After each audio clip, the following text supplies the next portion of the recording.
मेरी शादी एक कम उम्र खूबसूरत लड़की से हो गई थी। मेरी कम उम्र की पत्नी बहुत ही खूबसूरत थी। वह तो अभी अभी जवानी के चौखट पर कदम रखी थी, लेकिन मैं मजबूरी के कारण कनाडा चला गया। फिर 8 महीने के बाद वापस आया।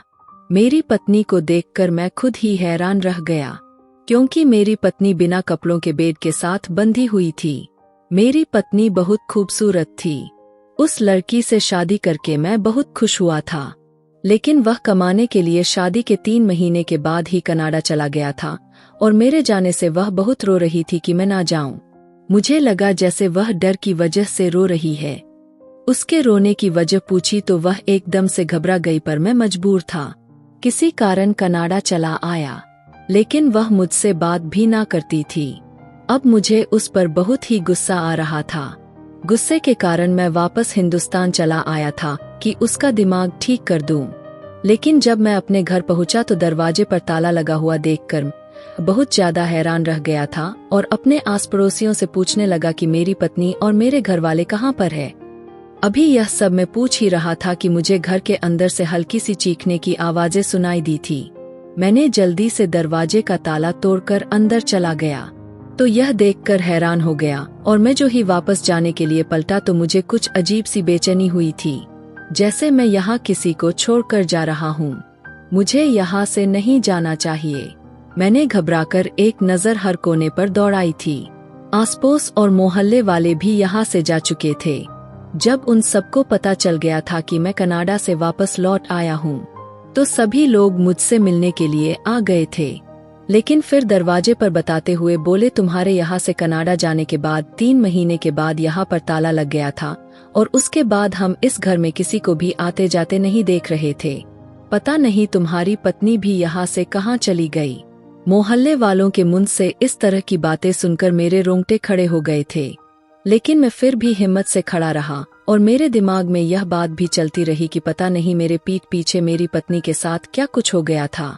फिर मैं अपने घर गया तो मेरी माँ ने भी यही सब कहा।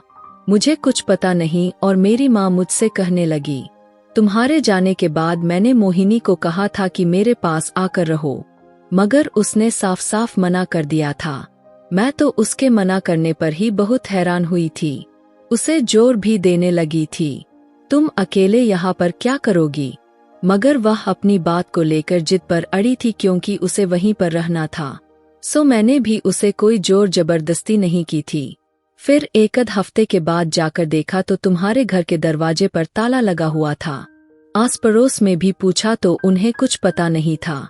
माँ के मुंह से इस तरह की बातें सुनकर बहुत ज्यादा परेशान हो रहा था। फिर माँ मुझे कहने लगी, मुझे तो ऐसा लग रहा था वह खुद घर छोड़कर चली गई होगी। अगर चली भी गई है तो मिल जाएगी। तुम इन बातों को लेकर ज्यादा परेशान मत होना। माँ मुझे अब तसल्लियां दे रही थी, लेकिन मुझे कुछ समझ नहीं आ रहा था कि उसे कहाँ पर ढूंढूं। मुझे तो अब सोच सच कर नींद भी नहीं आती थी, इसलिए नींद की गोली खाकर सोने के लिए लेट गया था। कुछ टाइम के बाद मुझे नींद भी आ गई थी। पता नहीं कितनी देर यूं ही सोता रहा। फिर गहरी नींद में गया तो अचानक मुझे एक अजीब सा सपना आया। सपने में मोहिनी आई थी और वह मेरे सपने में बहुत ज्यादा रो रही थी और कह रही थी कि तुमने मेरे साथ बिल्कुल भी अच्छा नहीं किया, मुझे इन दरिंदों के हवाले करके चले गए। मुझे जानवरों जैसा समझते हैं और मुझे जानवरों की तरह रखते भी है। तुम मुझे यहाँ छोड़कर चले गए हो, मुझे बचा लो। इन दरिंदों से यह कहकर वह फूट फूट कर रोने लगी थी। मैं जैसे ही उसे तसल्ली देने के लिए उसके आगे बढ़ा तो मेरा सपना ही टूट गया था। मैं चिल्ला चिल्ला कर मोहिनी को बुला रहा था, लेकिन वह हकीकत में मेरे सपने में आई थी। मैं घबराकर कमरे के हर एक कोने को देखने लगा। मैं यहाँ माँ के घर अपने बिस्तर पर मौजूद था। मैं जल्दी से उठा और पानी का गिलास उठाकर गटागट पीने लगा। उसके बाद मैं अपना मोबाइल उठाकर घर से बाहर आया। मुझे कुछ भी समझ नहीं आ रहा था मैं कहाँ जाऊं और कहाँ ना जाऊं। मुझे बहुत ही ज्यादा बेचैनी हो रही थी। बेचैनी के साथ ही मैं वापस अपने घर चला आया। दरवाजे पर ताला अब तक वैसे के वैसे ही लगा हुआ था, बल्कि उस पर हल्का सा जंग भी दिखाई दे रहा था। मेरे पास ताले की चाबी भी थी। मैंने चाबी लगाकर ताला खोला तो सारा घर वीरान पड़ा हुआ था। मैं अंदर आया तो हर एक कोने को देख रहा था। सारे कमरे बंद पड़े थे। उन्हें खोल कर देखा तो सारा घर वैसे का वैसा पड़ा था। मैं अंदर आया तो हर एक कोने को देखकर रो रहा था। सारे कमरे भी बंद पड़े थे। उन्हें खोल कर देखा तो वैसे ही बिखरा पड़ा था। मोहिनी के कपड़े बेड पर बिखरे हुए थे।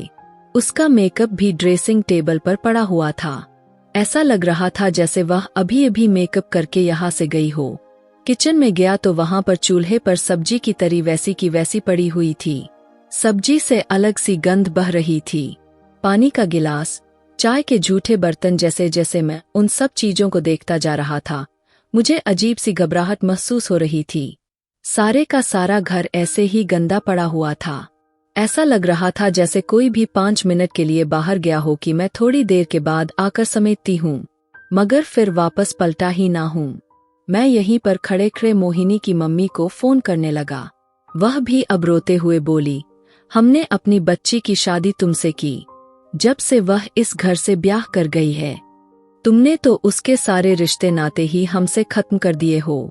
मैंने कहा, आंटी मैं यही बताने वाला था आपको, लेकिन उन्होंने मेरी बात काट दी और बोली 2 महीने पहले ही मेरी बच्ची ने किसी और के फोन से फोन किया था और कहने लगी वह अपने पति के पास कनाडा जा रही है। पता नहीं अब आपसे बात हो पाएगी या नहीं। फिर मैंने अपनी बेटी से जल्दी से कहा, बेटी बात क्यों नहीं होगी? तो वह रोते हुए मुझसे बोली कि मम्मी पुष्कर बहुत गुस्से वाले हैं। फिर इतना ही कहा था कि फोन कट हो गया था और आज तुम मुझसे फोन करके कह रहे हो अपनी बेटी तुम्हारे साथ ब्याह कर। मैंने तो जैसे उसे नर्क में झोंक दिया हो। वह यह कहकर फूट फूट कर रो रही थी, जबकि मैं बिल्कुल हक्का बक्का उनकी बातों को सुन रहा था। मोहिनी कनाडा तो कभी नहीं गई थी, ना ही मैंने उसे बुलाया था और ना ही मैंने कभी उसे मना किया था कि वह अपने घर वालों से कोई बातचीत ना करे।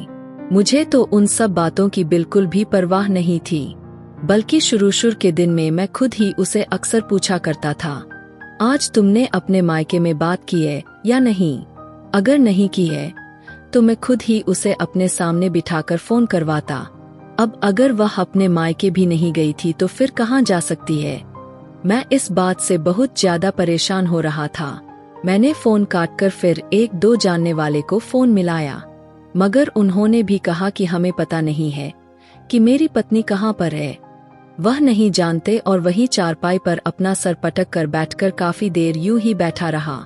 मुझे एक अजीब सा एहसास हो रहा था। उसके माँ बाप मेरे फोन करते मेरे घर पहुँचे और यहाँ उन लोगों ने हंगामा खड़ा कर दिया। पुलिस को भी बुला लिया गया था। मैं भी उन लोगों के साथ थाने चला गया। उनका कहना था कि मैंने ही उनके बेटी के साथ कुछ किया है।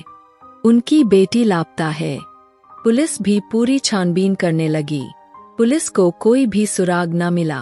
पुलिस ने उनको धमकाया था, तुम्हारी बेटी 2 महीने से गायब है और तुम अब रिपोर्ट लिखा रहे हो। और तुम्हारी बेटी तो अलग रहती थी, उसको कोई टॉर्चर करने वाला भी तो नहीं था। मैं भी कनाडा में रहता था, मेरे पास पूरा प्रूफ था। पुलिस ने मुझे छोड़ दिया था। मैं सीधा अपने घर चला आया। मुझे ऐसा लग रहा था मेरी पत्नी इसी घर में है, लेकिन मैंने घर के हर एक कोने को छान मारा था, लेकिन वह मुझे कहीं भी नहीं मिली। लेकिन मुझे यह एहसास बार बार हो रहा था, उसकी खुशबू मुझे यहाँ से जाने नहीं दे रही थी। कुछ देर वहाँ रुकने के बाद मैं चुप से वापस चला आया। अब मेरा मुंह फिर से थाने की तरफ था। वहाँ पर जाकर मैंने मोहिनी की गुमशुदा की रिपोर्ट लिखवा दी थी। उन्होंने रिपोर्ट तो लिखी थी, मगर उनसे मुझे कोई भी हौसला दिखाई नहीं दे रहा था। मेरी पत्नी को गुम हुए काफी दिन हो चुके थे। रिपोर्ट तो पहले ही लिखी जा चुकी थी। पुलिस वाले बहुत कुछ बातें कर रहे थे। किडनैप करने वाले तो कब का किडनैप कर लिया होगा, ना जाने वह अब कहाँ होगी। आपको रिपोर्ट 24 घंटे के अंदर अंदर लिखवानी चाहिए थी, मगर आपने लापरवाही की है, तो अब हम आपको यकीन नहीं दिलवा सकते। लेकिन आपकी पत्नी को ढूंढने की हम पूरी कोशिश करेंगे। मैं अब यहाँ से भी मायूस होकर निकला था। जब यहाँ से मैं बाहर आया तो एक जगह पर बहुत भीड़ लगा हुआ था। लोग वहाँ पर खड़े होकर बातें कर रहे थे। शायद कोई बाबा थे जो इस शहर में नए आए थे। अपनी शक्तियों की वजह से बहुत मशहूर हो गए थे। मैं अपना सर झटका वहां से जाने लगा। एक आदमी की बात मेरे कानों में पड़ी थी। अरे, जब से मैंने बाबा के दरबार में लंगर चढ़ाई है तो मेरी सारी परेशानी दूर हो गई है। बस अब यही प्रार्थना करता हूँ, बड़ी समस्याएं भी हल हो जाएंगी। मैं आश्चर्य से उन दोनों औरतों को देखने लगा जो ना जाने कौन सी दुनिया की थी। यही प्रार्थना अगर वह अपने घर पर बैठकर करती तो मुझे भरोसा था उन्हें यह बिना वजह के लंगर और पैसे लुटाने की नौबत ही नहीं आती। जाहिल लोग, मैंने अपना सर झटका और वहां से चला आया। हर तरफ से अब मैं मायूस हो चुका था। भगवान से भी रो रो कर अपनी पत्नी के लिए प्रार्थना करता था। मुझे यकीन था उसके साथ जरूर कोई हादसा हुआ होगा। वह मुझे यूं धोखे देकर नहीं जा सकती। मेरी शादी माँ ने अपनी पसंद से करवाई थी।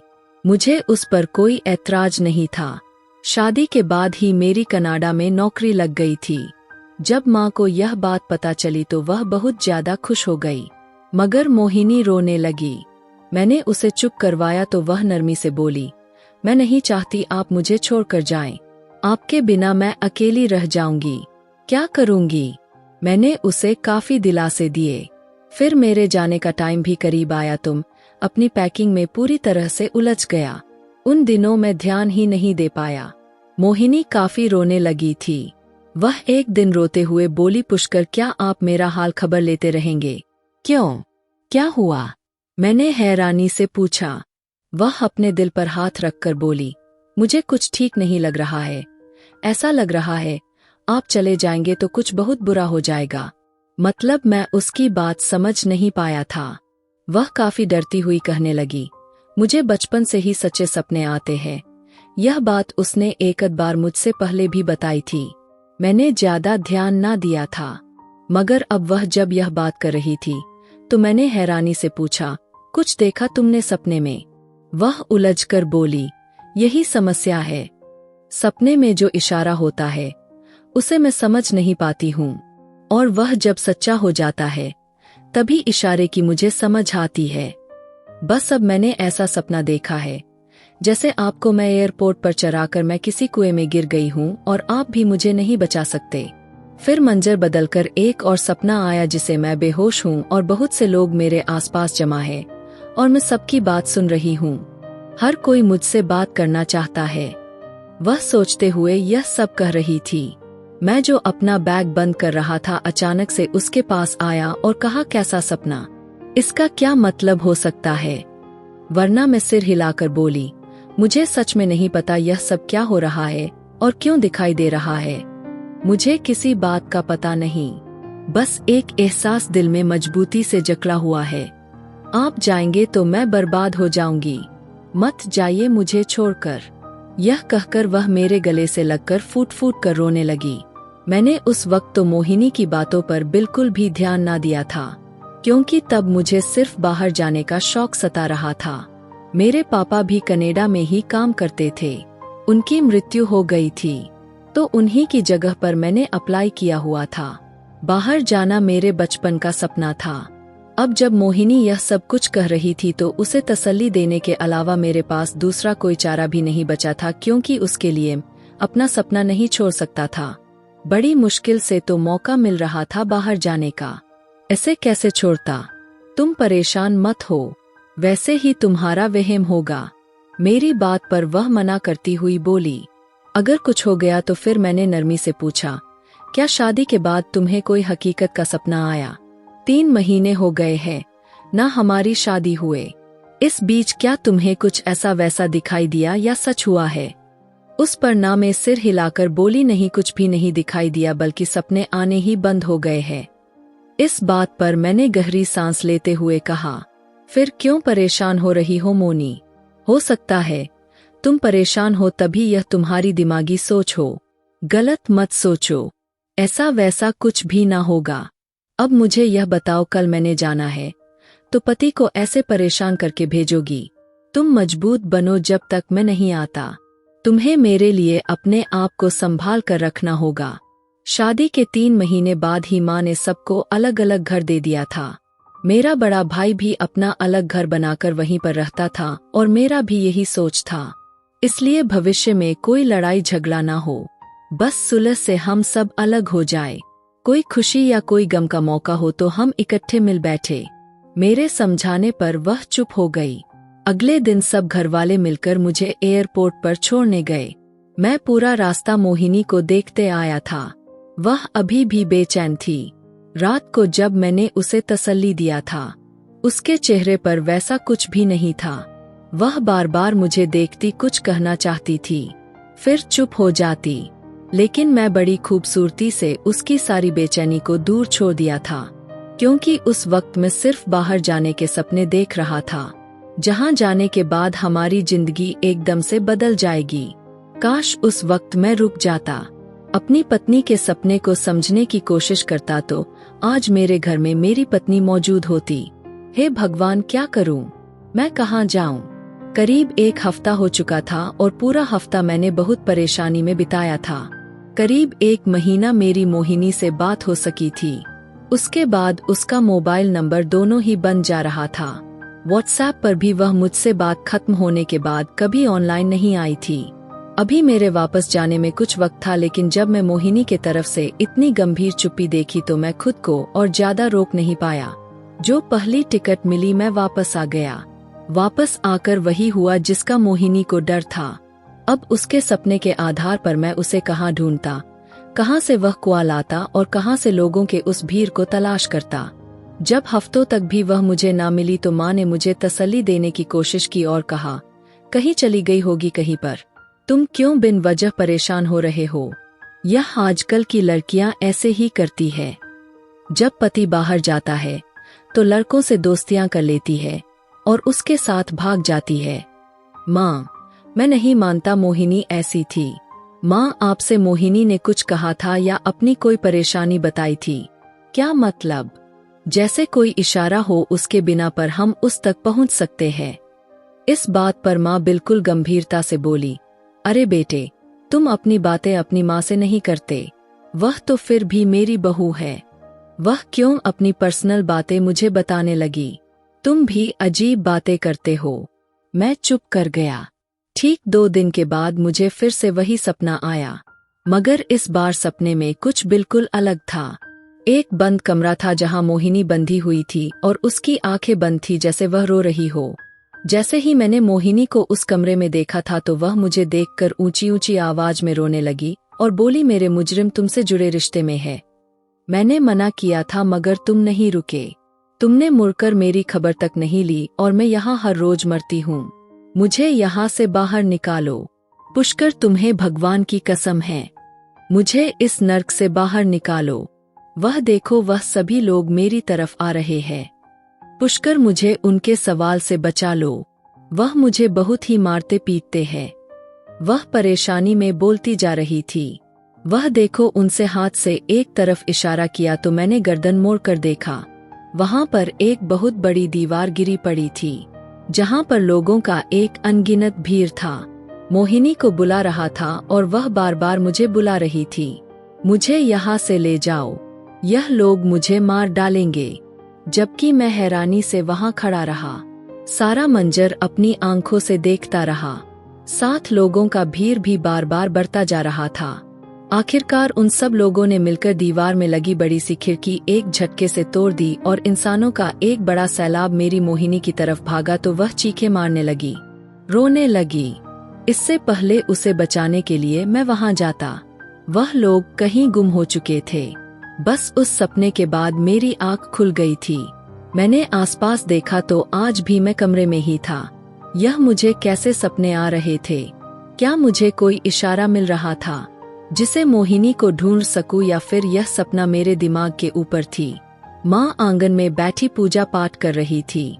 मैं आकर उनके गोद में लेट गया और रोने लगा। वह मुझे जैसे जैसे दिलासे दे रही थी वैसे ही मैं और ज्यादा रो रहा था। माँ, मैं ही हूँ मोहिनी का मुजरिम। उसके घर के गायब हो जाने का कारण वह मुझे मना करती रही। मत जाइए मुझे छोड़कर, आप जाएंगे तो मेरे साथ कुछ बुरा हो जाएगा, बहुत बुरा। मगर मैंने उसकी बात नहीं सुनी, क्योंकि उस वक्त मेरे सर पर सिर्फ बाहर जाने का भूत सवार था और मैं किसी भी हाल में यह सुनहरा मौका अपने हाथ से नहीं खोना चाहता था। लेकिन अब क्या करूं? मैं वहां जाकर अपनी पत्नी को ही खो चुका हूं। माँ मुझे संभालने की बहुत कोशिश करती। वह अक्सर मेरा ध्यान मोहिनी के तरफ से हटाने में लगी रहती ताकि बिन वजह सोच सच कर पागल ना हो जाऊं। एक दिन मैं अपने घर में यूं ही बैठा था जब माँ की एक सहेली हमारे घर में आई। अरे बेटा पुष्कर, तुम कब वापस आए? भला मैं यहाँ ना आती तो तुम मुझे मिलते ही ना। मैं चुप रहा। अब जब से मोहिनी गुम हुई थी तब से मैं लोगों की बातों का भी बहुत कम ही जवाब देता था। अगर जरूरी होता तो ही देता, वरना यूं ही चुप बैठा रहता। जब तक माँ भी वहां आ चुकी थी। वह नरमी से बोली, अरे बालिका, दरबार में लेकर जाती ना अपने बेटे को। मेरी पड़ोसन गई थी, उसका तो सब कुछ मामला सेट हो गया है। कल मैं भी गई थी, मेरे बेटे की नौकरी लग गई। वहां भीड़ काफी होती है, सुबह से शाम हो जाती है। लेकिन बालिका देवी से मिलना बहुत जरूरी होता है, वही सब बताती है हमारे साथ कब क्या होगा। उस औरत ने मुझे देखा और अफसोस से अपना सरनामे हिलाने लगी। तुम्हारी माँ तो उन बालिका देवी को बहुत मानती भी है, फिर तुम वहां क्यों नहीं गए? बालिका देवी के शक्तियों ने न जाने कितने लोगों का भला किया हुआ है। उनके पास जाओ, जो भी अपनी समस्या लेकर जाता है, बालिका देवी सब कुछ जल्दी से देखकर बता देती है। मुझे उनके बातों पर यकीन नहीं था। मैंने बगैर किसी लगी लपेटी कहा, क्यों मुझे अच्छा नहीं लगता? वह औरत जो मेरे निजी समस्याओं में बोलने की कोशिश कर रही थी, मेरे जवाब पर वह खिसियानी सी हंसने लगी। बोली, अच्छा मत जाओ, चलो मुझे ही बता दो कि तुम्हारी परेशानी क्या है। तुम्हारे लिए मैं भगवान से प्रार्थना करूंगी। आखिर प्रार्थना तो कर ही सकते हैं ना।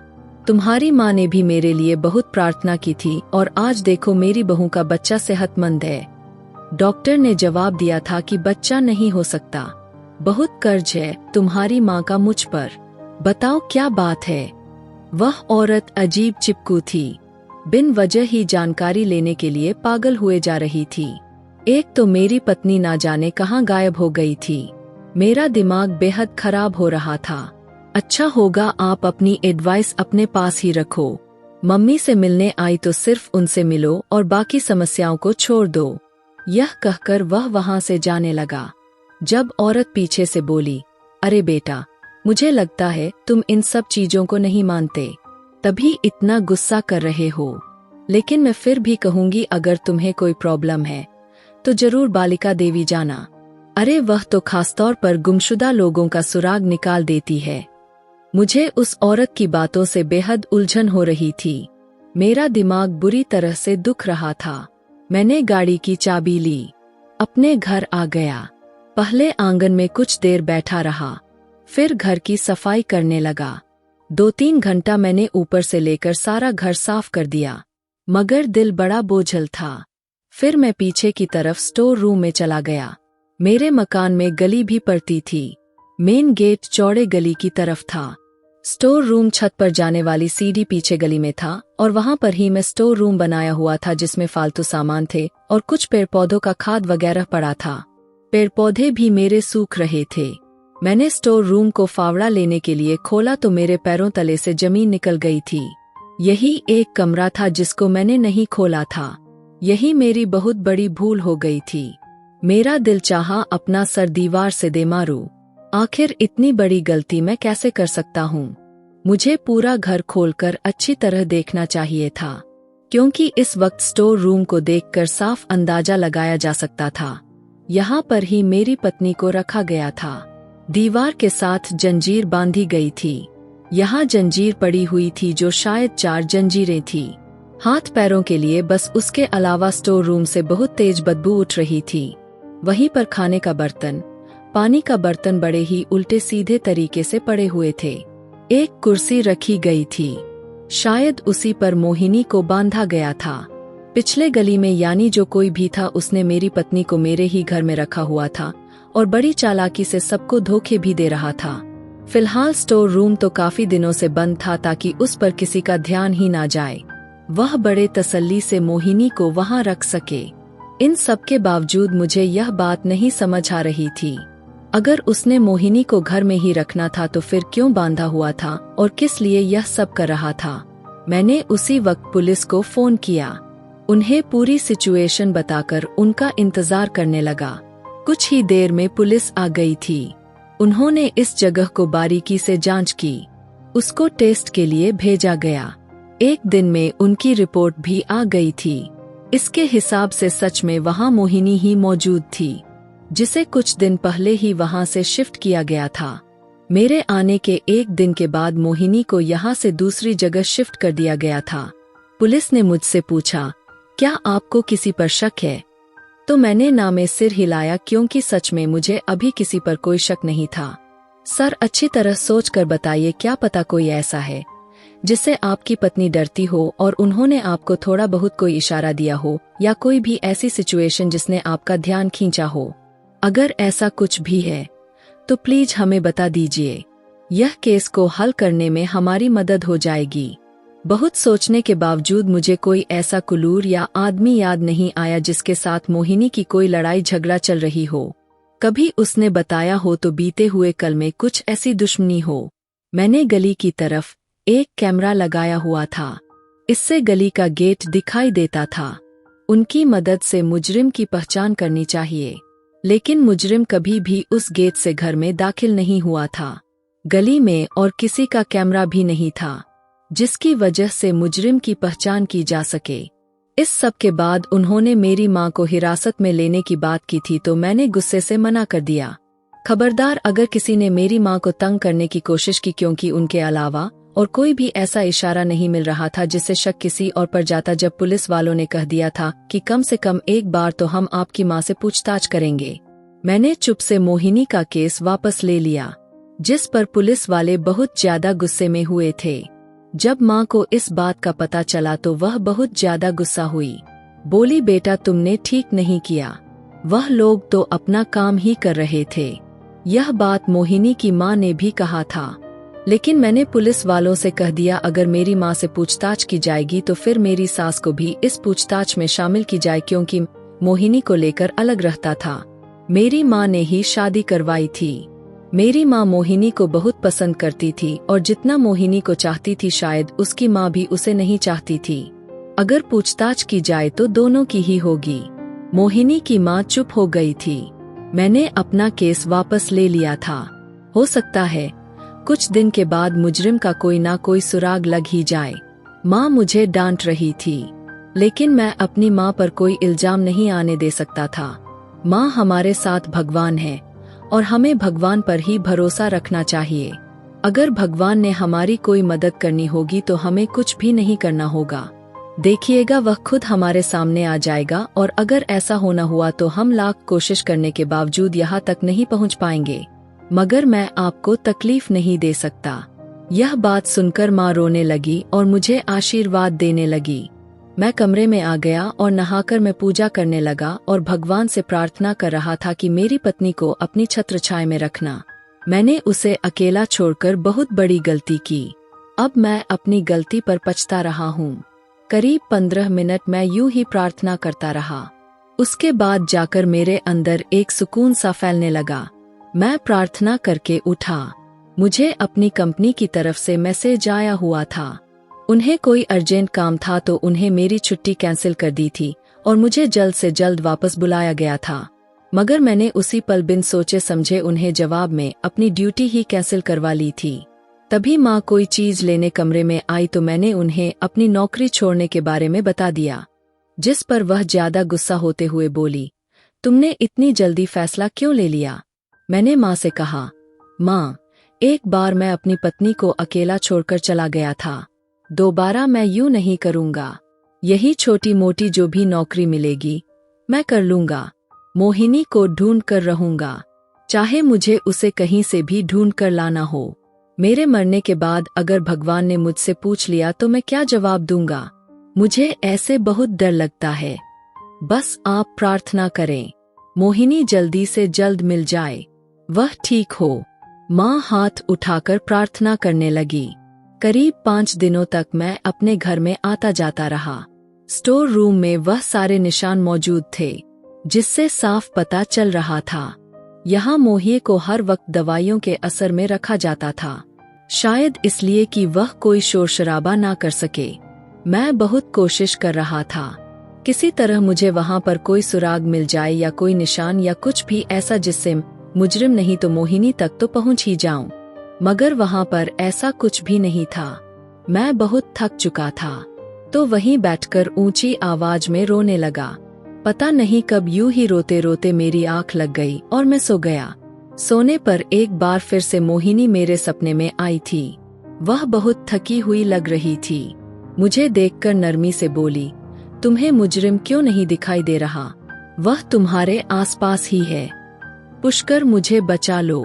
जितनी जल्दी मुझे तलाश कर सकते हो कर लो, वरना यहाँ लोग मुझे मार देंगे। मुझे निकालो इस नर्क से। तुम किसी से भी प्रार्थना करवाओ मेरे लिए। अगर मैं मर गई तो दोबारा नहीं आऊंगी। मेरी आंख खुल गई। मैं यूं ही फर्श पर बैठा सो गया था। अब उठा था, छत को देखने लगा। मोहिनी चाहती थी मैं उसे ढूंढूं, यानी उसे जिसने भी छुपाया हो वह जान चुका है। मैं उसे ढूंढ रहा हूँ। अगर जल्द से जल्द मैं अपनी पत्नी को ना ढूंढ सका तो वह जरूर उसे मार देंगे। तभी वह इतनी परेशान दिखाई दे रही थी। हे भगवान, मैं क्या करूं? मुझे कोई रास्ता दिखा दे, मुझे कुछ अकल दे दे, मैं उस तक पहुंच सकूं, उसे तलाश करूं। भगवान से प्रार्थना करते करते मैंने सारे कमरे के ताले लगा दिए और बाहर निकल आया। अभी मोहल्ले से निकला था जब मुझे मोहिनी की दोस्त दिखाई दी थी। मुझे देखकर वह जल्दी से मोहिनी के बारे में पूछने लगी। क्या तुम नहीं मिली मोहिनी से? वो मुस्कुराते हुए बोलने लगी, जीजा जी, आपकी शादी के बाद ही तो मेरी शादी हो गई थी। बस फिर मैं बाहर चली गई थी। अब मिलने के लिए आई हूँ। यहाँ पर आकर काम में बिजी रही। अब टाइम मिला है तो आपके घर आ रही हूँ। मैंने मोहिनी के फोन पर भी कई बार ट्राई किया था, उसका फोन बंद जा रहा था। आप मुझे रास्ते में मिल गए, अच्छा हुआ। मैं बड़ी उदास होकर मोहिनी के दोस्त से कहा, नहीं अर्पिता, अब तुम मुझसे नहीं मिल सकती। वह हैरानी से मुझे देखते ही बोली, क्या हुआ जीजा जी, सब ठीक है? आप बहुत परेशान दिखाई दे रहे हैं। मोहिनी, तो ठीक है ना? आपकी मम्मी की तबीयत कैसी है? मैंने अर्पिता से कहा, कुछ भी ठीक नहीं है मोहिनी, लापता हो गई है। अरे ऐसे कैसे लापता हो गई है? छोटी बच्ची तो नहीं है। आप फालतू में ही परेशान हो रहे हैं। यहाँ पर मोहल्ले में ही किसी के घर होगी, अभी आ जाएगी। मेरी आंखों में बेकाबू होकर उसकी बातों से आंसू उमड़ आए थे, जिन्हें मैंने अपने हाथों से रगड़ते हुए कहा, मोहिनी को गुम हुए 4 महीने बीत चुके हैं। 2 महीने तो मैं कनाडा में ही था, जब उससे मेरी बात नहीं हो पाई थी। यहाँ आए और उसे ढूंढते 3 महीने बीत चुके हैं। अर्पिता को मैंने सारी बात बता दी। वह तो बिल्कुल गूंगी रह गई, कुछ बोल ही ना सकी। अर्पिता, तुम मोहिनी की दोस्त थी ना? तुम मेरी कुछ मदद कर सकती हो? जल्दी से बोली, जीजा जी आप बताइए, आपकी किस तरह से मदद कर सकती हूँ? मुझे तो विश्वास नहीं होता, वह हंसमुख मोहिनी यूं अचानक गुम हो सकती है। अर्पिता, क्या मोहिनी ने शादी से पहले या शादी के बाद कुछ बताया है तुमको? मतलब कोई लड़ाई झगड़ा हुआ हो या उसे कोई तंग करता हो या कुछ भी, कोई छोटी बात भी अगर उससे संबंधित तुम्हें कोई भी बात बताई हो तो भगवान के लिए मुझे बता दो। वह कुछ सोचते हुए बोली, जीजा जी, लेकिन अगर मैं आपको बताऊंगी तो आपको यह बात अच्छी नहीं लगेगी। मुझे नहीं लगता यह बात मुझे आपसे करनी चाहिए। मैंने उससे जल्दी पूछा, तुम परेशान ना हो, जो भी बात है मुझे खुलकर बताओ, मैं तुम्हारी किसी बात का बुरा नहीं मानूंगा। आप भगवान के लिए यह कोई भी ऐसी बात हो या कोई इशारा हो मुझे बता सकती हो जिससे अपनी पत्नी तक पहुंच जाऊं। पता नहीं कितनी परेशानी में होगी। जीजा जी मुझे माफ कर दो। लेकिन मोहिनी ने 1-2 बार बताया था कि आंटी के व्यवहार उसके साथ ठीक नहीं है। वह उसकी बात काट कर बोला, मी का व्यवहार क्यों नहीं ठीक होगा? मम्मी ने तो शुरू से ही हमें अलग कर दिया था। मोहिनी तो अलग घर में रहती थी, तो फिर मम्मी उसे क्यों तंग करेगी? वह नरमी से बोली, तभी मैं आपको नहीं बताना चाह रही थी क्योंकि आपकी माँ है और अपनी माँ के बारे में कोई भी इंसान गलत बात नहीं कर सकता। फिर चाहे आप हो या मैं, बाकी आपने ऐसी वैसी बात पूछी तो मुझे सिर्फ यही बात याद आई है, इसलिए मैंने आपको बता दिया। मोहिनी झगड़ालू लड़की नहीं थी। उसकी किसी से दोस्ती, कोई लड़ाई झगड़ा नहीं हुआ था। वह तो अपने नाम की तरह मनमोहिनी थी। हर किसी का दिल जीत लिया करती थी। यह कहकर वह चुप हो गई तो मैं जल्दी से बोला, नहीं मुझे बताओ मम्मी क्या बात कर रही थी वह पता नहीं, मुझे अब ठीक तरह से याद नहीं, लेकिन वह बताती है कि आंटी उसे टॉर्चर करती थी। उसने कहा था कि तुम्हें सच्चे सपने आते हैं, तभी मैं तुम्हें अपनी बहू बनाकर लाई हूं ताकि तुम हमारे लिए कुछ काम आ सको। आंटी उसे मजबूर करती थी, कभी अपनी कोई समस्या बताकर या फिर किसी सहेली या अपनी बेटी की समस्या बताकर मुझे उनके भविष्य के बारे में बताओ। सपने में देखकर मोहिनी उन्हें साफ मना करती कि मेरे बस में नहीं है, कुछ भी मैं नहीं देख सकती। तो वह उससे बातें सुनाती थी, तुम बिन वजह जानबूझकर मुझे मना कर रही हो, जबकि तुम्हें सब कुछ दिखाई देता है। तुम भविष्य आराम से देख लेती हो, जबकि ऐसा नहीं था जीजा जी। मैं बचपन से मोहिनी को जानती हूँ, उसे सच्चे सपने भी कभी कभार ही आते थे। बस एक बार उसने आंटी के बारे में यह बातें बताई थी, उसे मजबूर करती थी। यह बात सुनकर मैं हक्का बक्का रह गया, क्योंकि आज तक माँ या मोहिनी ने भी इन बातों को कभी पता नहीं लगने दिया था। अर्पिता, क्या जो कुछ तुम कह रही हो यह सच है? वह बिल्कुल डटकर बोली, मैं सच कह रही हूँ जीजा जी, मैं अपनी कसम खाकर कहती हूँ। बल्कि शायद मेरी कसम पर भी आपको भरोसा ना हो, तो मैं भगवान की कसम खाकर कहती हूँ, जो कुछ आपको बताया है वह सब सच है। और यह भी बताती चलूं कि मोहिनी आपसे यह बातें छुपाती थी, वह नहीं चाहती थी यह बातें आपको बताए और आप और आंटी में कोई भी उसकी वजह से गलतफहमियां पैदा हो। उसके बाद थोड़ी देर बाद मैं बात करके मैं वहां से चला आया था। अब मेरा दिमाग घर की तरफ था। मैं माँ से इन बातों की जांच करना चाहता था। फिर अब अर्पिता ने कसम खाई थी, लेकिन फिर भी जब तक मैं अपनी माँ से इन बातों की जानकारी ना लेता तब तक मैं आराम से नहीं बैठता। मोहिनी के सपने वाली बात तो मुझे शादी के बाद पता चल गई थी, और वह भी मोहिनी ने ही बताई थी, जबकि माँ ने ऐसी वैसी किसी बात का कभी पता ना लगने दिया था। मुझे याद था मेरी बहन ने यूं ही एक बार बातों बातों में मुझे बताया था कि अभी दोनों की शादी नहीं हुई थी और उसका कोई जेवर गुम हो गया था। अगले दिन वह यूं ही मोहिनी से फोन पर बात कर रही थी, तो मेरी पत्नी मोहिनी ने उसे बता दिया था कि तुम्हारा जेवर फला जगह पर पड़ा हुआ है। यह बात करते हुए मेरी बहन बहुत हंसी थी। तुम्हारी तो बल्ले बल्ले है, तुम्हारे घर में कभी कुछ गुम नहीं होगा क्योंकि तुम्हारी पत्नी तो हर बात का पता होता है। मैंने ध्यान नहीं दिया था, लेकिन अब कड़ी से कड़ी मिलती जा रही थी। मैं पैदल ही घर की तरफ चल पड़ा था। तभी मुझे एक बार फिर वही भीड़ दिखाई दिया जहां लोग बड़ी भीड़ लगाकर खड़े थे। उसी वक्त मुझे मोहिनी का सपना याद आया जिसमें वह कह रही थी किसी से प्रार्थना करवा लो। मुझे उन सब पर विश्वास तो नहीं था, लेकिन मोहिनी पर था। वह चाह रही थी मैं उसे ढूंढूं। मैं बगैर सोचे समझे उस लाइन में लग गया। मुझे विश्वास तो नहीं था यहाँ से मुझे कुछ मिलेगा, लेकिन अब मैं थक चुका था और खुद ब खुद मेरे पैर वहाँ रुक गए थे। काफी देर के बाद मेरा नंबर आया तो वहाँ कमरे में बाहर बैठे आदमी ने मुझसे 1000 रुपए लिए। मैंने चुप से पैसे निकाल कर दे दिए। जब अंदर गया तो वहाँ अजीब से ड्रामे चल रहे थे। एक आदमी कुर्सी पर बैठा था, देखने में कोई ढोंगी सा लग रहा था। उसके पास नीचे जमीन पर छोटा सा कपड़ा पड़ा था, जिस पर एक लड़की आंखें बंद किए दीवार के साथ पीठ लगाकर बैठी थी। उस लड़की की कंडीशन बहुत बुरी लग रही थी।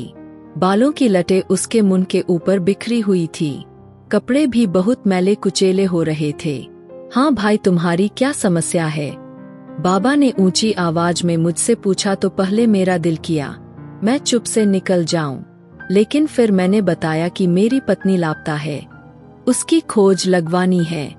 मैं तुमसे प्रार्थना करवाना चाहता हूँ, बस मुझे मेरी पत्नी चाहिए। उस आदमी ने औरत की तरफ इशारा किया और कहा, बालिका देवी, कोई नया आदमी आया है, उन्हें उनकी पत्नी का पता बता दो सपने में देखकर कि उनकी पत्नी कहाँ पर है। मैंने मुंह बिगाड़कर उस बालिका देवी को देखा जो आंखें बंद किए बैठी हुई थी। दूर से ही नशीली दवाइयों की बदबू आ रही थी, जिसे अंदाजा करना बड़ा मुश्किल था कि इस वक्त वह नशे की हालत में थी। मैं वापस आने के लिए उठने लगा, तभी रुक गया। मुझे लगा कदम उठाना और अपना सांस लेना मुश्किल हो गया। दोबारा से उस औरत के करीब गया और उसे गौर से देखा तो वह कोई और नहीं बल्कि मेरी पत्नी मोहिनी थी। उसकी हालत बहुत ज्यादा बुरी थी और इतनी मैली कुचेली हो रही थी कि पहचानना बड़ा मुश्किल था। मैंने उसे जोर जोर से हिलाकर देखा। सब लोग मेरी तरफ ध्यान देने लगे। उसके चेले ने मुझे पीछे से धकेलना चाहा तो मैं उसे बुरी तरह से पीटने लगा। वहां पर अच्छा खासा तमाशा लग चुका था। इसी अफरातफरी में और भीड़ में किसी ने पुलिस को कॉल कर दिया था। पुलिस भी आ गई थी। उन्हें मैंने बताया कि यही मेरी पत्नी है। वही पुलिस थे जो मोहिनी की केस को फॉलो कर रहे थे। पुलिस वाले भी यह देखकर हैरान हुए थे। सभी लोगों को पुलिस ने अपने हिरासत में ले लिया था जो इस काम में मिले हुए थे। मोहिनी को अस्पताल ले जाया गया था। उसकी कंडीशन बिल्कुल ही ठीक नहीं थी। नशे की हालत में थी और पिछले 5 महीने से बराबर वह नशे में थी, जिसकी वजह से वह किसी को पहचान नहीं पा रही थी। पुलिस ने सभी से पूछताछ की थी और उसमें मेरी माँ भी शामिल थी। पुलिस ने उनको भी हिरासत में ले लिया था। मोहिनी के माता पिता से भी पूछताछ की गई थी। उसके सपने वाली बात बिल्कुल सच्ची थी। वह बचपन से ही सच्चे सपने देखा करती थी, पर उसके माँ बाप ने उसे कभी इस्तेमाल ना किया और मेरी माँ ने उसे इस्तेमाल करने के लिए मेरी शादी उससे करवाई थी और मुझे विदेश जाने से भी नहीं रोका। मेरी पत्नी के सच्चे सपनों से ना जाने उसने कितने रुपए कमा लिए थे और अपनी बेटी को दे रही थी और अपने बड़े बेटे का भी खूब घर भर रही थी और माँ अपने भाई रिश्तेदारों को भी खूब अमीर कर चुकी थी। यहाँ तो किसी का भी कुछ नहीं बिगड़ा था। अब मेरी दुनिया हिलकर रह गई थी। मोहिनी मेरे नाम से जुड़ गई थी और मेरी वजह से उसको यह सजा मिली थी, क्योंकि ना ही उससे शादी करता और ना ही वह मेरी पत्नी बनती, ना ही मेरी माँ उसे इस्तेमाल करती और मैं भी तो माँ के साथ उतना ही मुजरिम हुआ। मैं भी अपने सपनों के पीछे भाग रहा था। मैं अपनी पत्नी की एक नहीं सुनी और मैं अपनी मुंह की खाया। मैं कभी अपने आप को माफ नहीं करूँगा। मेरी माँ इस वक्त जेल में है। वह जेल को ही डिर्व करती है, क्योंकि उन्होंने बहुत बड़ा पाप किया है। किसी बच्चों को अपने फायदे के लिए इस्तेमाल करना बहुत बड़ा पाप है। आज मैं जेल गया था अपनी माँ से मिलने के लिए। मुझे खबर मिली थी उनकी तबीयत बहुत खराब है। उसकी वजह से मैं माँ से मिलने आया था। मैं मजबूर था क्योंकि वह मेरी माँ थी, पर एक मुजरिम थी। मैं यही सोचता रहा, आखिर मेरी माँ ने यह सब क्यों किया? उन्हें क्या जरूरत थी पैसों की? माँ ने खुद अपने मुंह से स्वीकार किया था। उन्होंने इसी वजह से यह शादी करवाई थी ताकि वह उसे अपने घटिया कारोबार के लिए इस्तेमाल कर सकें। मेरे जाते ही माँ ने मोहिनी को नशे की दवाइयाँ देनी शुरू कर दी थी और फिर उसको घर के अंदर ही जंजीरों में बांध कर रखा गया था। तरह-तरह के लोगों की समस्याएं हल करवा रही थी। मैं हक्का बक्का वहीं खड़ा था जब एक पुलिस वाला मेरे पास आया और बोला, हाँ भाई, अब बताइए क्या अभी आपकी माँ गुनहगार है या नहीं? मैं पुलिस वाले की बात सुनकर अपना सर झुका दिया था, क्योंकि मेरी माँ मुजरिम थी। उन्होंने बहुत बड़ा पाप किया था। मेरी माँ मुझसे माफी मांग रही थी, लेकिन मैं कुछ नहीं कर सकता था क्योंकि उन्होंने बहुत बड़ा पाप किया था और माफी उसी से मांगनी चाहिए जिसके साथ तुमने बुरा किया हो, और वह खुद अभी हॉस्पिटल में थी। मैं सीधा अपनी पत्नी के पास आ गया। उसे अब थोड़ा थोड़ा होश आ रहा था। वह अब मुझे पहचानने लगी थी। मैं भी अपनी माँ के साथ उतना ही उसका गुनहगार था। मैं तो सिर्फ उससे माफी मांगकर अपने पापों का पश्चाताप करना चाहता था। आप लोग बताइए, क्या मुझे माफी मिल सकती है? मेरी यह कहानी सुनाने का मकसद यही है। भाइयों, अगर आपकी पत्नी है और आपकी माँ है या फिर आपकी बहन है, सबकी जिम्मेदारी आपके सर है और सबका एक अलग दायरा है, और यह तीनों आपकी जिंदगी में एक अलग मुकाम रखते हैं, और इन तीनों में फर्क करना आपको खुद से आना चाहिए। इनमें से मुजरिम कोई भी हो सकता है, चाहे आपकी बहन हो, चाहे आपकी माँ हो, चाहे आपकी पत्नी हो। तो आपको सोच समझकर हर किसी की जिम्मेदारी निभानी चाहिए। अगर मेरी बात से आप लोग सहमत हो तो मुझे कमेंट में जरूर बताना।